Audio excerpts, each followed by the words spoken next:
Hi, Stephanie. Hello, how are you? I'm doing pretty good. How are you? Good. It's nice to talk to a fellow Texan. Is that correct? Yeah. Oh, are you in Texas? I was born and raised in Dallas. Amazing. So was my mom. She's from Oak Cliff. Okay, awesome. Yeah, I thought, well, what a fun. It's always fun. Texans have so much pride, right? Yes, absolutely, absolutely. And I'm originally from Rockport, but it's near Corpus Christi.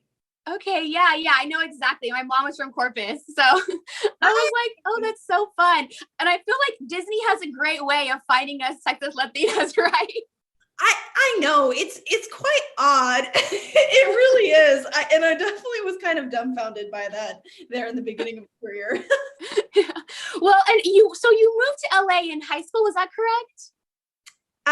Well, yes, I moved here when I was 12. Okay, so a little bit younger. So, do you think that you got enough of a feel from the conservative Texas to a liberal California? Like, how was that shift for you? Yeah, well, at the time, I think I see it through a different lens when I did when I was younger, Yeah. definitely. But over the years, I've spent a lot of time in Dallas visiting my sister. She lives there now, and continuing to see my grandparents.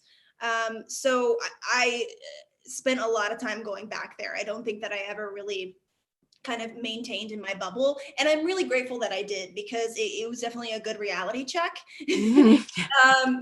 and even for something like this movie, just talking about the access to contraception, I feel like when you're in such a huge metropolitan area, or it can be kind of in a city bubble, you can not really realize that, yeah, there are other parts of America that this is a problem for a lot of people.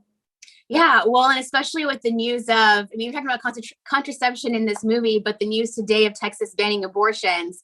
I'm not sure if you were keeping up with that, or I feel like when you take on this role, inherently there's going to be some talk about kind of a political landscape. Or have you mentally prepared for that? Yeah, I think as much as I can. It's incredibly upsetting to kind of, I feel like I deal with it as a human first, and then know that it's my job as an actor to kind of be aware of that. But it's incredibly upsetting, and I just hope that, all I can say is that, today having conversations about sexual health and reproductive health has been a huge light, because I hope that in some way can help this situation. Yeah, definitely. Well, and speaking of a huge light, this movie was hilarious. So, I mean, it is going to be a cult classic. It has so many beautiful, shocking moments, truth behind scenes. You're hilarious. The chemistry was amazing.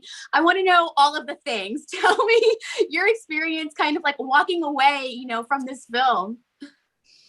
Yeah, well, walking away from this film, it's I learned so much, and it was an incredible experience being directed by Natalie too.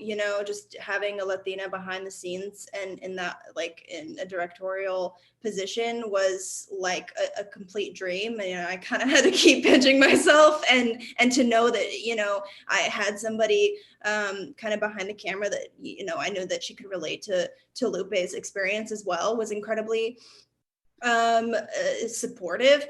And also, just, the whole, I mean, we filmed during a pandemic, so Yeah.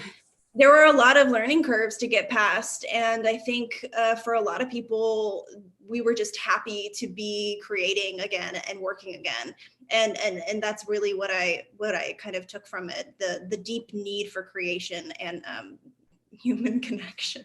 Yeah, definitely. Yeah, there were some close encounters for sure.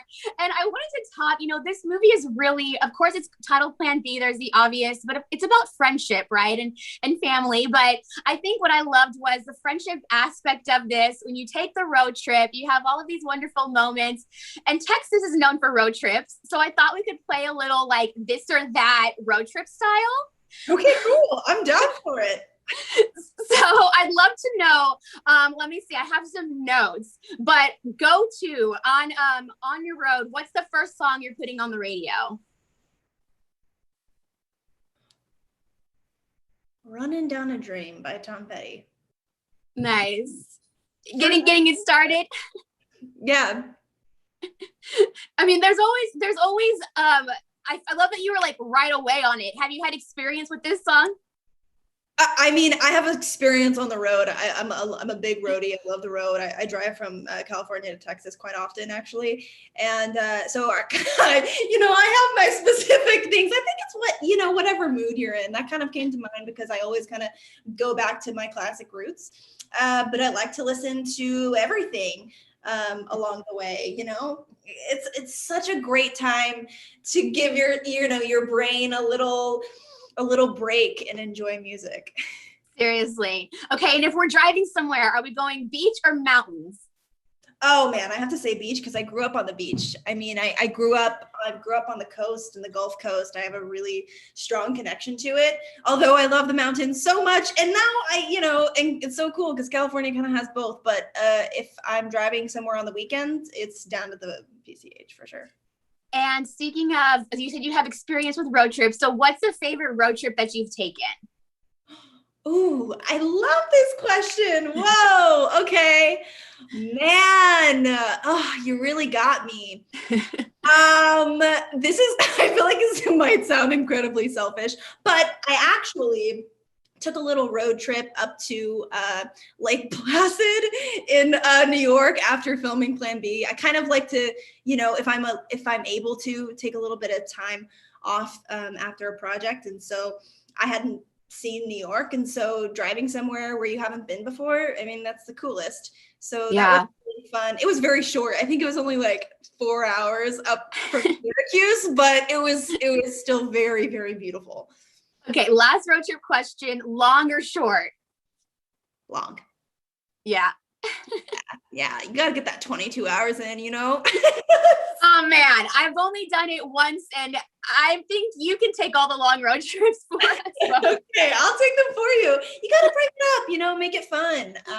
It can be. You gotta get in the mood for it. Yeah. Well, and since we are Latinas Create, I do want to end by asking you, do you have any advice for Latina creators that want to follow in your footsteps or in general?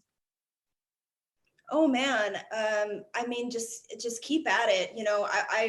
I definitely was inspired by my family growing up, and I grew up, a lot of my family was involved in the arts and in fine arts, but so different world. But I gained a lot of inspiration from that. And really what the biggest thing was in our family was just, to do the hard work. I think that it's hard work, but if you're persistent, that you'll get there. And sure, it's like, I feel like a lot of people say too, my uncle said, I don't think that I'm gifted. I just think that I'm a hard worker. So, do the hard work, maintain that dream, take care of yourself.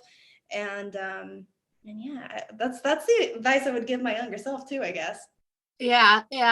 Well, thank you so much, Victoria. I had such a pleasure enjoying this movie and I can't wait to see more from you. I know the audience is you're going to hit that million at the second that this movie drops. I'm telling you now. On Instagram. I know you know what I mean, but. Oh my gosh. Well, thank you so much. Stephanie, it was really nice talking to you. I'm happy you enjoyed the film. You as well. Have a great evening. All right. You too. Bye. Bye. To a fellow Texan. Yes. Bye.